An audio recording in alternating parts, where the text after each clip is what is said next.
मदारी और नाच करे बंदर।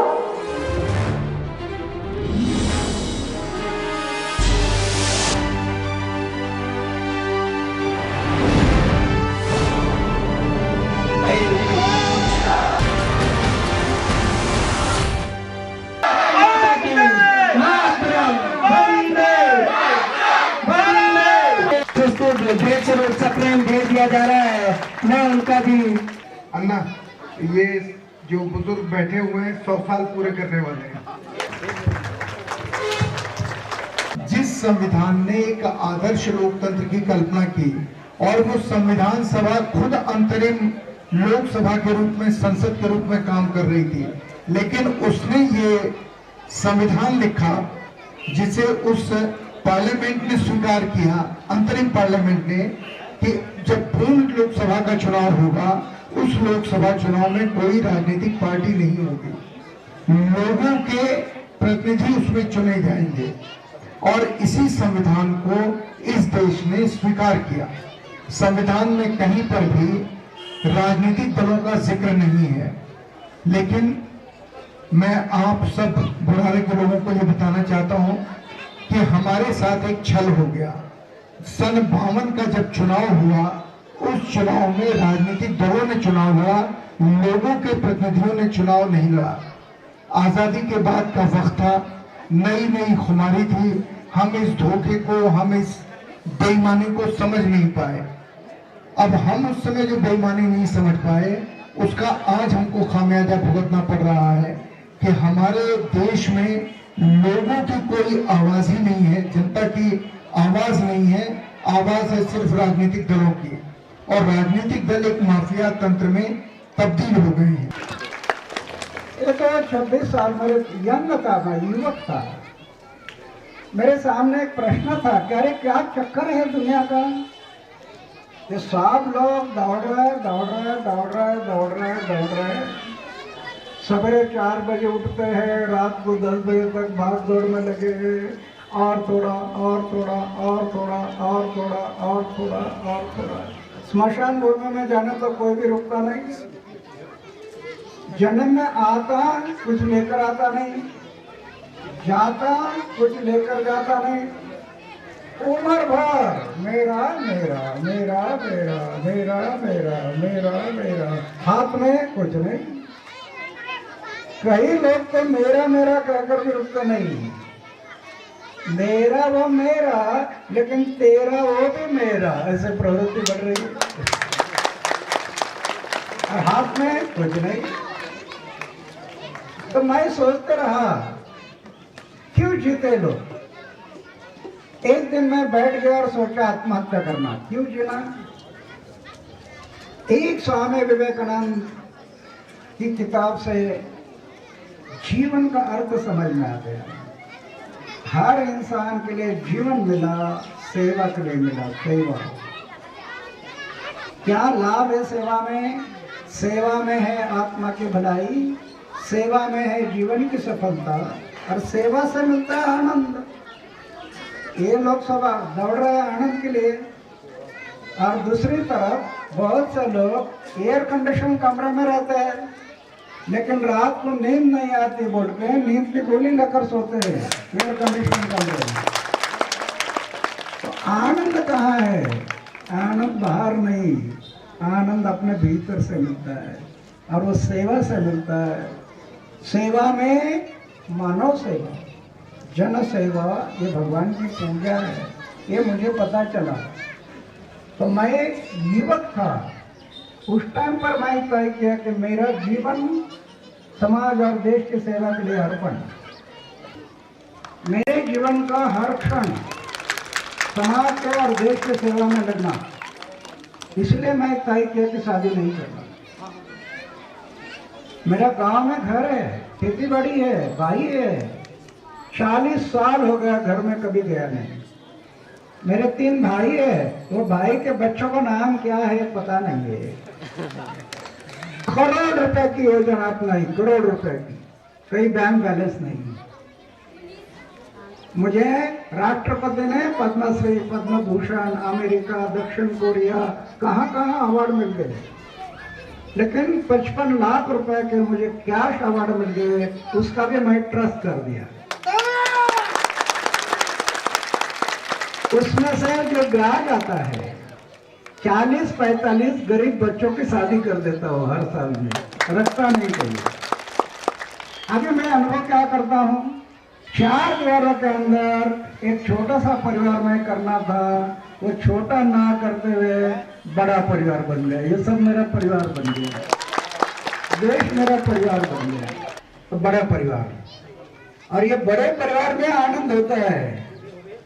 ये 4 दीवारों के अंदर छोटा परिवार है ना, इसमें दुख है। क्यों? सब मेरा है ना, ये मेरा, ये मेरा, वो मेरा, ये मेरा। लैट्रिन का डब्बा गुम हो गया तो भी सोचते बैठता कहाँ गया क्या मेरा कहता ना। अरे तू जन्म में आया खाली हाथ से, तुझे जाना खाली हाथ से, इधर मेरा क्या है? कुछ मेरा नहीं, ये खाम जोड़ कर रखा है। अभी मैं अनुभव करता हूँ, मंदिर में रहता हूँ गांव में, सोने का एक बिस्तर है और खाने का प्लेट है, बस कुछ रखा नहीं। लेकिन लखपति करोड़पति को जो आनंद नहीं मिलता होगा, मैं अनुभव करता हूँ मेरे जीवन में, कितना आनंद है।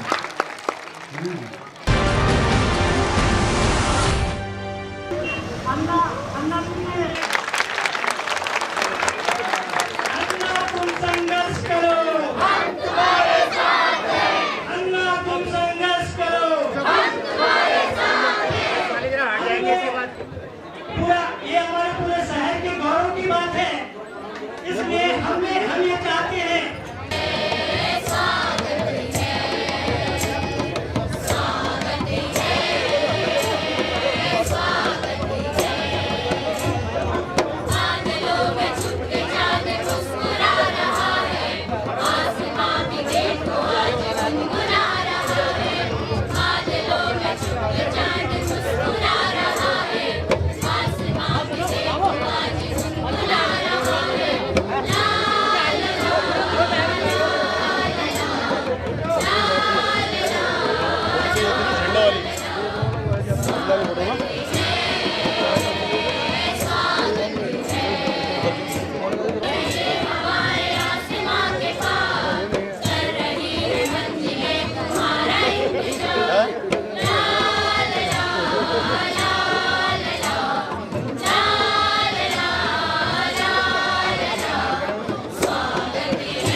लेकिन सारे देश में बहुत एक रानीखेत को सुनकर के बहुत अच्छी छवि बनती है। यहाँ सेना के लोग रहते हैं, यहाँ ये पहाड़ों में फलों के लिए और किसी चीज़ के लिए जाना जाता है। जो लोग रानीखेत नहीं आते हैं उनके मन में, और हम लोग जो भी आए हैं, जिस तरह से आपने स्वागत किया, आपने उस छवि को जो सारे देश में रानीखेत की बनी है उसको सार्थक किया। इसके लिए फिर से आपको धन्यवाद। जिस गर्मजोशी से आपने अन्ना का स्वागत किया।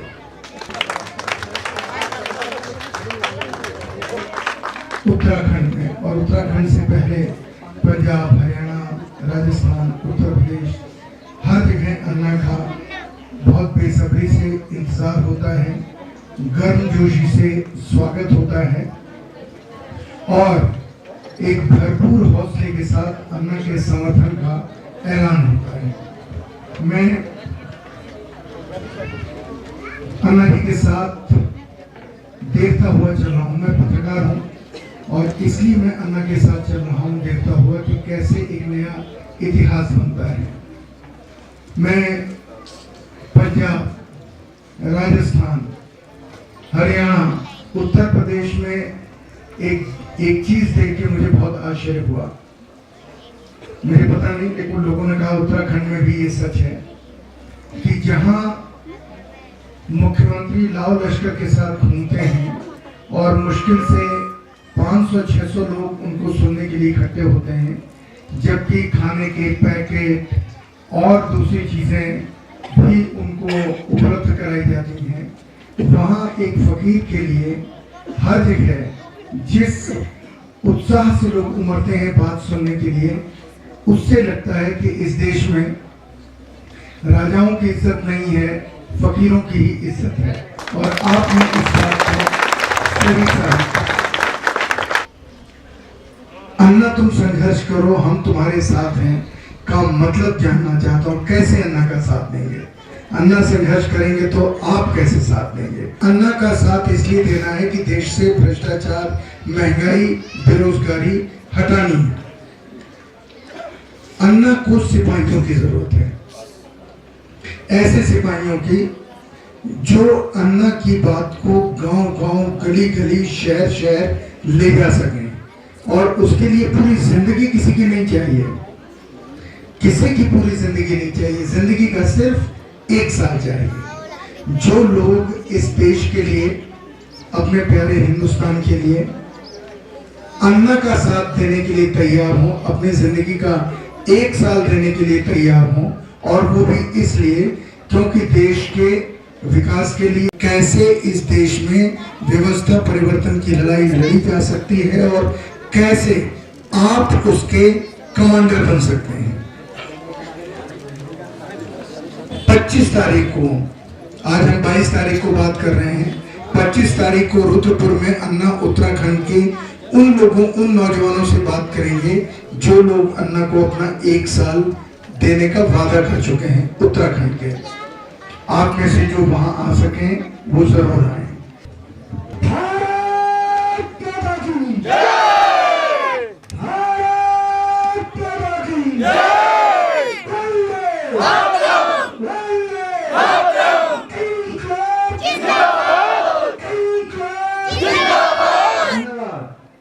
सबसे पहले स्वागत समिति को धन्यवाद करता हूँ कि यहाँ स्वागत समिति ने कार्यक्रम का आयोजन किया। दूसरे स्कूल के हमारे छात्र भाई बहनों ने जो स्वागत किया, उनको मैं धन्यवाद करता हूँ। वैसे तो मैं युवक था, उस टाइम स्वामी विवेकानंद की किताब पढ़ने में आई, जीवन समझ में आ गया, और उसी टाइम मैं जीवन का निश्चय किया था कि मेरा जीवन समाज और देश की सेवा के लिए अर्पण। 19 साल के, 25 साल के उम्र में खतरा लगने लगा, शादी कर लो तो चूल्हा जलाने में समय बीत जाएगा, फिर मैं सेवा नहीं कर पाऊंगा। इसलिए मैं निर्णय लिया कि शादी भी नहीं करना, बैचलर रहना। मेरे जीवन का हर क्षण समाज और देश की सेवा में लगे, ये मेरी धारणा बन गई। और आज 75 साल की उम्र हो गई, वही विचार में कायम है। अभी मेरा गांव में घर है, 40 साल हो गए घर में जाकर, घर में गया नहीं। 3 भाई है, वो भाई के बच्चों का नाम क्या है पता नहीं। करोड़ रुपए की योजना अपनाई, करोड़ रुपए की, कहीं बैंक बैलेंस नहीं। मंदिर में रहता हूँ, सोने का एक बिस्तर है, खाने का एक प्लेट है, कुछ रखा नहीं। लेकिन 6 कैबिनेट मंत्री का विकेट लिया अकेला, 6 कैबिनेट मंत्री।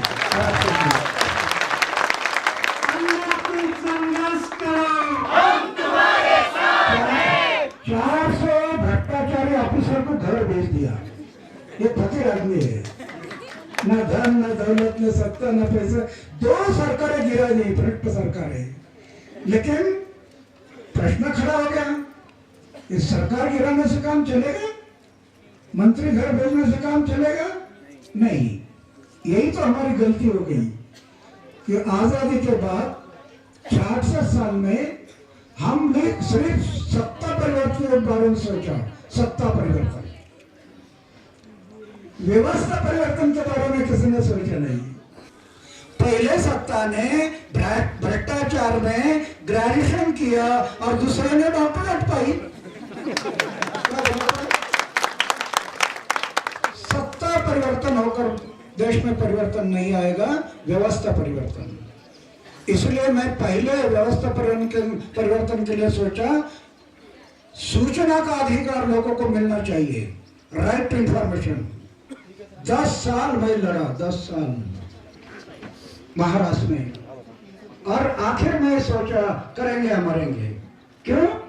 26 जनवरी 1950 में प्रजासत्ताक आ गया देश में, प्रजा मालिक बन गई देश की, सरकारी तिजोरी उनकी है, एमएलए एमपी इनको भेजा, हम अपने सेवक बनकर भेजा, ये सेवक है। हमारे जो ऑफिसर्स है आईएएस आईपीएस आईएफएस, ये भी गवर्नमेंट सर्वेंट। राष्ट्रपति ने उनको क्या कहा, आपको गाड़ी देंगे, बंगला देंगे, सब फैसिलिटीज देंगे, आपने गवर्नमेंट सर्वेंट बोलकर काम करना।